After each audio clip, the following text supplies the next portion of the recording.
ஒவ்வொரு கோவிலிலும் இறைவனின் முன் எரியும் எண்ணெய் விளக்குகள் பக்தியின் ஒளியை வெளிப்படுத்துகின்றன. இவை வெறும் தீ அல்ல, அவை பரிசுத்தம், சாந்தி, ஆன்மீக வெளிச்சத்தின் சின்னம். அந்த ஒளி உள்ளிருள் அகட்டி மனதை இறைவனை நோக்கி அழைத்துச் செல்கிறது. இருளின் நடுவில் ஒரு தீபம் ஏற்றப்படும் போது அந்த சிறிய ஒளியே முழு இடத்தையும் பிரகாசமாக்குகிறது. விளக்கு அறியாமையை அகட்டி ஞானத்தை வழங்கும் அறிவின் சின்னம். ஒரு தீப்பொறி போதும் இருளை விரட்ட. அதுபோல் ஒரு அறிவின் ஒளியே உலகை மாற்ற முடியும். ஒரு விளக்கு மட்டும் அல்ல, பல விளக்குகள் ஏற்றப்பட்டால் இருள் முற்றிலும் அகன்று ஒளியால் நிரம்புகிறது. இதுவே அறியாமையை அகற்றும் ஞானத்தின் அடையாளம். பக்தர்கள் சேர்ந்து விளக்கேற்றுவது ஒற்றுமையும் ஆன்மீக வெளிச்சமும் ஒன்றிப்போகும் நம்பிக்கையையும் வெளிப்படுத்துகிறது.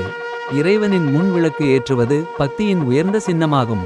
அது என் உள்ளத்தை உன் ஒளியாக்கு என்று இறைவனிடம் சொல்லும் பிரார்த்தனை. ஒவ்வொரு தீப்பொறியும் இறைவனுக்கான அர்ப்பணிப்பையும் ஆன்மாவின் ஒளியை தெய்வீகத்தோடு இணைக்கும் செயலையும் பிரதிபலிக்கிறது.